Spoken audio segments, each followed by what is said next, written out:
निसर्ग हाच परमेश्वर. निसर्गात आपल्याला वेळोवेळी ज्याला परमेश्वर म्हणतो अशा अगाध शक्तीचं भांडार आहे हे जाणवत असतं. आता इथं आपण पाहू शकतो, हा जमिनीपासून 5 फूट उंचीवर असणारा हौदाचा एक कोपरा आहे. इथं कुठंही जमिनीचा काहीही विषय नाही आहे. ते एक छोटीशी अशी भेग पडलेली आहे हौदाला. तर त्या भेगीत 1 2 3 आणि 4 अशी 4, इथे एक चौथं 5वं, अशी 5 तणाच्या बिया उगवलेल्या आहेत. आता इथं पाहिलं आपण तर किती पाऊस पडला असेल, त्याला कुठून न्यूट्रिएंट्स मिळाली असतील परंतु तरीसुद्धा इथेही सजीवसृष्टी निर्माण झालेली आहे. शास्त्र आपल्याला नेहमी सांगतं की जमिनीतून पीक हे मुळ्याच्या मार्फत वेगवेगळे अन्नद्रव्य घेतं, वॉटर सोल्युबल अवस्थेत घेतं, आयर्नच्या अवस्थेत घेतं आणि त्याची वाढ होती. आता हेही आपल्याला शास्त्र सांगतं की वनस्पतीच्या संपूर्ण वाढीमध्ये किंवा त्याच्या शरीर ह्याच्यात फळं देण्यात या सगळ्यात 98.5% ही हवा, पाणी, सूर्यप्रकाश असतं. आणि कोणताही जैवभार जाळल्यानंतर जो काही 1.5% राख उरते खाली, तर ती म्हणजे असते जमिनीतून घेतलेली न्यूट्रिएंट्स. आता परंतु ह्या सर्वात आपण जमिनीतून ही न्यूट्रिएंट्स आयन्सच्या माध्यमात विरघळून घेतली जातात असं आपण म्हणतो. परंतु ॲक्च्युली निसर्गात याच्यापेक्षा हे आपल्याला एक फार थोडा जाणवलेला भाग आहे.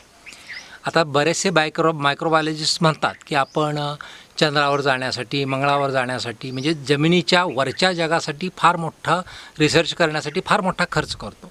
परंतु खरं तर आपल्या पायाखाली अतिशय समृद्ध असं जग उभं आहे की ज्याचा तेवढा अभ्यास किंवा तेवढा त्याच्यासाठी निधी दिला जात नाही, त्यामुळे तो अभ्यास मागं पडतो आहे. तर आता आपण इथं पाहू शकतो की हे जे काही आपल्याला जे आपण थेरी इतके दिवस मांडत आलो की जमिनीतून आयनच्या स्वरूपात लिक्विड माध्यमातून पीक जमिनीतून न्यूट्रिएंट्स घेतं. परंतु इथं मग आता नैसर्गिक शेतीवर अभ्यास करणारे सायंटिस्ट वगैरे आता सांगाल की इथं का अशा परिस्थितीत काय होतं, किंवा आपण पाहतो एखाद्या संपूर्ण फक्त दगडावरच उगवलेल्या वनस्पती असतात, मग ते न्यूट्रिएंट्स कशी घेतात तिथून.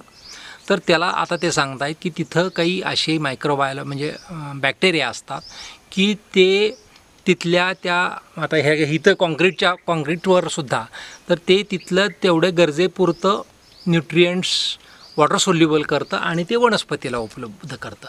परंतु मग आता ह्या तणाच्या वनस्पतीनं हे बॅक्टेरिया कशाच्या जोरावर करतं आहे, तर बॅक्टेरियाला जी लागणारी एनर्जी आहे तर ती हे तण किंवा ही वनस्पती त्याचे जे फोटोसिंथेसिसनं जे काही लिक्विड कार्बन म्हणतो आपण, त्याला ग्लुकोज म्हणू शकतो, साखर जे बनवतं फोटोसिंथेसिस म्हणून, ती साखर त्या बॅक्टेरियासाठी दिली जाते आणि त्याच्या बदल्यात बॅक्टेरिया त्याला परत माघारी ते न्यूट्रिएंट्स जे अत्यावश्यक न्यूट्रिएंट्स आहेत ते देतात. आता इतकी जर ही म्हणजे चमत्कार म्हणण्यासारखी यंत्रणा आपल्याला पावलोपावली अनेक ठिकाणी दिसत असते. आणि बघ म्हणून आम्ही नेहमी याला असंच म्हणतो की निसर्ग हाच परमेश्वर.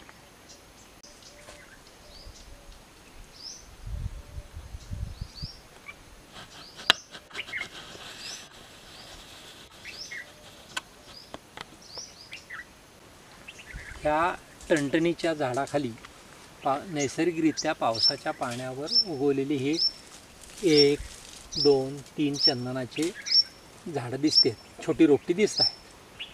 आता शेवटचा पाऊस पडून 17 डिसेंबरला पाऊस पडलेला आहे, 10-15 मिलीमीटर पाऊस पडला आहे. आणि त्यानंतरही आता बऱ्याचदा आभाळ येण्यानं वगैरे दवसुद्धा अत्यंत कमी पडत आहे. तरीही ही वनस्पती, ह्या तिन्ही वनस्पती व्यवस्थित आहेत आणि आपण पाहू शकतो की त्याला अगदी नवीन वाढसुद्धा दिसते आहे. आता इथं अशा स्थितीत मग आपल्याला जे नेहमी वाटतं की मुळ्या वाटेच वनस्पती सर्व घेते अन्नद्रव्य जमिनीतून आणि त्याची वाढ होती. विशेषतः अगदी आपण जमिनीतले न्यूट्रिएंट्सबद्दल थोडाफार लिबरल असतो की जमिनीत न्यूट्रिएंट्स भरपूर आहेत त्यामुळे वरून नाही दिली तरी त्याला मिळू शकतात. परंतु पाणी मात्र त्याला दिल्याशिवाय ही वनस्पतीचं कार्य चालू शकतं. चालूच शकत नाही असं आपल्याला नेहमी वाटतं.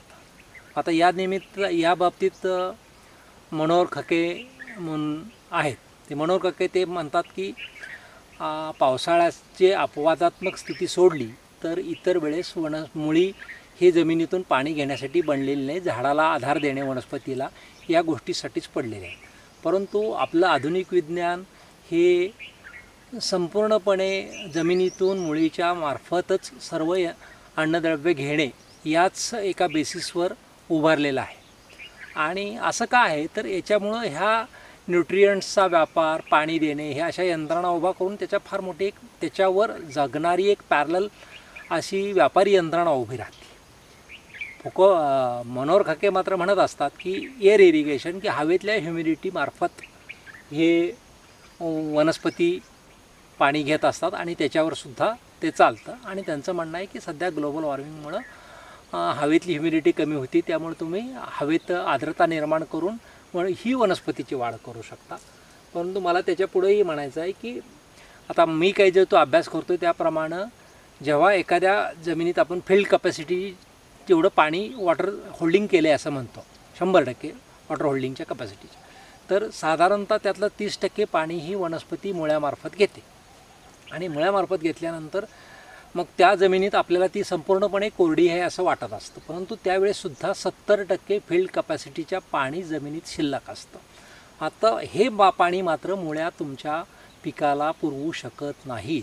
त्याच्यासाठी जमिनीखाली जे हे की दुसरं जग जे काम करतं आहे ते फंगल मायक्रोरायझासारख्या अनेक बुरशा आहेत. आणि अगदी ज्यांना आपण रोगकारक बुरशा असं म्हणतो त्यासुद्धा रोगकारक बुरशा ह्या संपूर्णपणे नॅचरली म्हणजे बॅलन्स इकोसिस्टीम असेल तर त्यासुद्धा एक पिकाला सहकार्य करतात. आणि मग अशा पद्धतीनं जे 70% पाणी आपल्याला जमिनीत अनुपलब्ध अवस्थेत असतं ते पाणीसुद्धा ह्या बुरशा तुमच्या पिकाला देऊ शकतात. त्यामुळं अगदी फक्त पावसाच्या पाण्यावर हे सगळी सजीवसृष्टी लाखो करोडो वर्ष चालत आलेली आहे.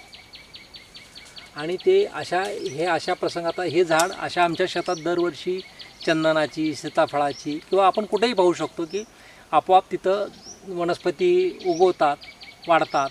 फक्त काय असतं की याचा वेग हा बराचसा काळ हे सिस्टीम म्हणजे पाऊस नाही, पाणी नाही, त्यामुळं त्याचा वेग वाढीचा मात्र अत्यंत कमी असतो. त्यामुळे थोडासा तो वेळ खाऊ असतो प्रोसेस खरं. आणि किंवा आपल्याला ते लक्षात न येण्यासारखी स्थिती का असते तर हे जे काही निसर्गाच्या ह्या सर्व यंत्रणा आहेत त्या यंत्रणा आपण इतक्या मोडलेल्या आहेत की ते तसं होतं हे लक्षात पण येत नाही किंवा तसं होताना दिसत नाही. परंतु हे अशी निसर्ग हाच परमेश्वर म्हणण्यासारखी अजब चमत्कार सर्वत्र होत असतात.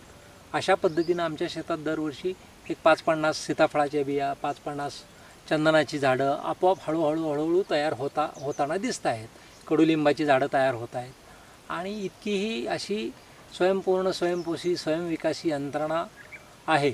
आणि त्यामुळं निसर्ग हाच परमेश्वर याचा त्या दृष्टीनं आपण पाहिलं तर आपल्याला पावलोपावली प्रत्यय येत असतो.